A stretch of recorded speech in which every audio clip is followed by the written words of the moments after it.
তো ইহুদিরা বলল, তোমরা যে তাকে তিনটি প্রশ্ন করবে, যদি উত্তর দিতে পারে বুঝবে সত্য নবী। এক নম্বরে জিজ্ঞেস করবে যে মুহাম্মদ বলো তো আসহাবে কাহাফ কারা, আসহাবে কাহাফ সম্পর্কে তোমরা কি জানো?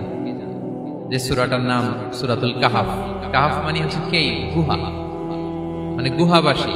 7 জন যুবক এই গুহার ভিতরে আশ্রয় নিয়েছিল ঈমান বাঁচানোর জন্য। মুহাম্মদ তুমি যদি সত্য নবী হও বলো এই ঘটনাটা কি। 2 নম্বরে তাকে জিজ্ঞেস করবে জুলকারনাইন বাদশা সম্পর্কে কি জানে, সে কিছু জানে কিনা। 3 নম্বর তাকে জিজ্ঞেস করবে মা হুয়া রূহ, রূহ কি, যে রূহটা দেহে ঢুকলে মানুষ নড়ে চড়ে, প্রাণবন্ত একটা অ্যানিমেশন থাকে, এটা বের হয়ে গেলে সে ডেড বডি, লাশ হয়ে পড়ে থাকে। What is the origin of রূহ, স্পিরিট। এই 3টা প্রশ্নের উত্তর যদি জানে তাহলে আসলেই সে সত্য নয়। তারা এসে জিজ্ঞেস করলো মুহাম্মদ বলো আসহাবে কাহাফ কারা, বলো জুলকারনাইন কে, বলো রূহ কি। এই 3টা প্রশ্নের উত্তর যদি করতে পারো তাহলে বুঝবে তুমি সত্য নবী। রাসূল সাল্লাল্লাহু আলাইহি ওয়াসাল্লাম বললেন ঠিক আছে যাও, আগামীকাল উত্তর বলে দেব। তিনি ইনশাআল্লাহ বলতে ভুলে গেলেন। রাসূল সাল্লাল্লাহু আলাইহি ওয়াসাল্লামের ধারণা ছিল প্রতিদিনই তো জিবরাইল কোরআনের আয়াত নিয়ে আসে, তো তারই ধারাবাহিকতায় আগামীকাল আসবে, আমি জিজ্ঞেস করে নিব এই 3টা প্রশ্নের উত্তর। তারপরের দিন সবাই এসে হাজির, কিন্তু জিবরাইল আলাইহিস সালাম আসেনি। রাসূল সাল্লাল্লাহু আলাইহি ওয়াসাল্লাম একটু বিব্রতকর পরিস্থিতিতে বললেন। তারা বলল তুমি তো আজকে অ্যাপয়েন্টমেন্ট দিয়েছো, ডেট দিয়েছো, বলো উত্তর বলো। রাসূল সাল্লাল্লাহু আলাইহি ওয়াসাল্লাম বলল আজকে না, আগামীকাল বলে দিলাম। রাসূল সাল্লাল্লাহু আলাইহি ওয়াসাল্লাম ইনশাআল্লাহ কথাটা আর মনে করতে পারতেছেন না। এরপরের দিনও তারা এসে হাজির, কিন্তু রাসূল সাল্লাল্লাহু আলাইহি ওয়াসাল্লাম উত্তর দিতে পারতেছেন না। তারপরের দিন এভাবে পিছাচ্ছেন, রাসূল সাল্লাল্লাহু আলাইহি ওয়াসাল্লাম ডেট দিচ্ছেন, এভাবে 1 দিন 2 দিন 3 দিন না, 15 দিন। কয়দিন? এদিকে তো এই প্রশ্নের উত্তর জানার জন্য এখন 1-2 জন আসে না, দলে বলে কাফেররা আসে। কারণ রাসূল সাল্লাল্লাহু আলাইহি ওয়াসাল্লামকে এখানে অপমান করা যাচ্ছে, ছোট করা যাচ্ছে, হেয় করা যাচ্ছে। তারা এসে হাসাহাসি করে। আবু বকর, ওমর রাদিয়াল্লাহু আনহুকে বলে দেখো তোমরা না বলছো সত্য নবী, উনি সত্য নবী হলে তো প্রথম দিন উত্তর দিয়ে দিতে পারতো, পারে না কেন? এটা থেকে বোঝা যাচ্ছে তিনি আসলে মিথ্যাবাদী।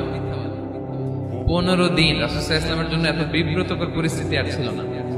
15 দিন পর আল্লাহ তাআলা আয়াত নাযিল করলেন ওয়ালা তাকুলান্না বিশাইইন ইন্নী ফাইলুন যালিকা গাদা ইল্লা আইয়াশা আল্লাহ।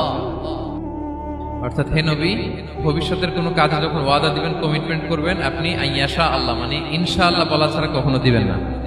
রাসূল সাল্লাল্লাহু আলাইহি ওয়াসাল্লামকে শিক্ষা দেওয়ার মধ্যে দিয়ে বেসিক্যালি আল্লাহ তাআলা গোটা মুসলিম উম্মাহকে শিক্ষা দিলেন, আমাদেরকে শিক্ষা দিলেন, যাতে আমরা ভবিষ্যতের কাজে আগে ইনশাআল্লাহ বলি। তো রাসূল সাল্লাল্লাহু আলাইহি ওয়াসাল্লাম লেসনটা পেলেন। এরপর আল্লাহ তাআলা উত্তর জানিয়ে দিলেন আম হাসিবতা আন্না আসহাবাল কাহফি ওয়ার রহিম কানু মিন আয়াতিনা আজাবা। টানা 2 পৃষ্ঠা উত্তর দিলেন আসহাবুল কাহফ কারা। তাওরাত, জাবুর, ইনজিলে কোথাও এত বিস্তারিত উত্তর নাই আসহাবে কাহফের ব্যাপারে। আল্লাহ তাআলা আল কাহাফ, সূরাতুল কাহাফ নামে গুহাবাসীদের নামে একটা সূরা দিলেন, বিস্তারিত 2 পৃষ্ঠায় বর্ণনা করলেন তারা কারা। কুরাইশরা তো তাআজ্জুব বনে গেল, ঘটনা কি, মুহাম্মদের উত্তর কিভাবে জানলো?